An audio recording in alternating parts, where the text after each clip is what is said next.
معاملہ بڑا ہی ہمارا جو ہے عجیب ہی ہے ویسے، کیونکہ ابھی آپ نے نماز پڑھنی ہے، نماز کی رکعت میں آپ اللہ سے مانگتے کیا ہیں؟ دعا کیا کرتے ہیں ہر رکعت میں؟ سورہ فاتحہ میں اہدنا الصراط المستقیم، اے اللہ ہمیں سیدھے راہ کی ہدایت دے دے، سیدھے راہ کی رہنمائی کر۔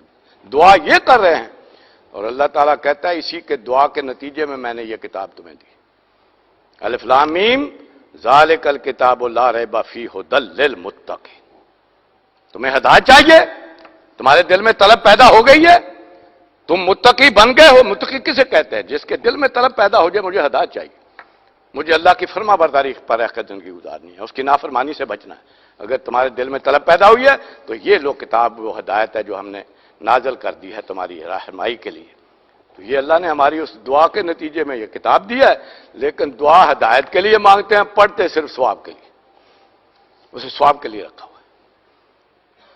حالانکہ اس کتاب میں کہیں ایک بار بھی نہیں لکھا ہوا کہ یہ ثواب کے لیے آئی، ایک بار بھی کہیں نہیں لکھا، اور اس کے صفحے صفحے پر رکھا ہوا ہے کہ ہدایت دینے آئی ہے، زندوں کو رہنمائی دینے آئی۔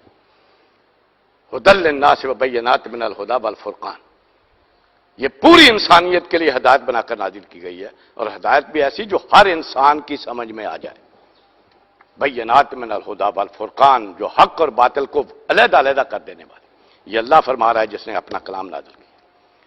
لیکن ہم دعا وہ کرتے ہیں، لیکن پڑھتے صرف برکت کے لیے، بغیر سوچے سمجھے۔ حالانکہ ہدایت تو ملے گی سوچ سمجھ کے پڑھنے، اس کی ہدایت تو تب حاصل ہوگی یا اس کے سننے کی کوشش کریں یا اسے پڑھنے کی کوشش کریں۔ ان دونوں کا اہتمام نہیں کرتے اور سمجھتے ہیں ہدایت مل جائے، تو ہدایت اس طرح نہیں ملتی۔ اگلی آیت کا تو اور بھی عجیب معاملہ ہے۔ ساتھ ہی ہم یہ بھی کہتے ہیں صراط الذین انعمت علیہم، اللہ ان کی راہ دکھا جن پر تیرا انعام ہوا۔ وہ کون تھے؟ انبیاء، صدیقین، شہداء، صالحین، ان کا راہ دکھا۔ غیر المغضوب علیہم ولا الضالین، اللہ ان کا راہ نہ جن پر جو گمراہ ہو گئے یا جن پر تیرا غضب ہو۔ یہ کون ہے؟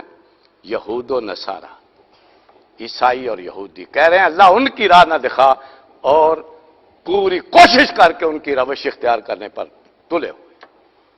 انہی کا لباس ہمیں پسند ہے، انہی کا رہن سہن ہمیں پسند ہے، انہی کی تہذیب ہمیں پسند ہے، جس کے پیچھے جو ہے بکٹوٹ دوڑ رہے ہیں، اور دعا یہ کر رہے ہیں کہ اللہ ان کی راہ سے بچانا، اللہ ان کے راستے پر نہ چلانا جن پر تیرا غضب ہوا، اللہ ان کی راہ سے نہ چلانا جن راہ سے گمراہ ہو گئے۔ دعا یہ کر رہے ہیں، اور پیچھے بھاگے ہوئے ان کی تہذیب کو اختیار کر رہے ہیں، بھاگے ہوئے ان کے سارے چال چلن پر جو ہے وہی ہمیں پسند ہے، انہی کی ہمیں شکل و صورت پسند ہے، انہی کا رہن سہن پسند ہے، انہی کا لباس پسند ہے، انہی کی تہذیب پسند ہے، اس کے پیچھے لگے ہوئے ہیں، اور ادھر دعا یہ کر رہے ہیں کہ اللہ اسے بچا۔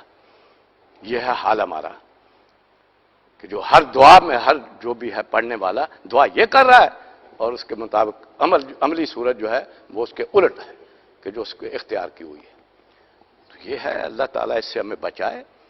جو ہمارا اصل مقصود ہے جس کے لیے اللہ سے دعا کر رہے ہیں وہ کتاب ہمارے پاس موجود ہے، اور اس میں سے فرمایا ہے کہ جو اس پر یقین رکھے گا وہ اس سے بچ سکے گا، اور اس کے سامنے پھر کامیابی کے منزلیں رہیں گی۔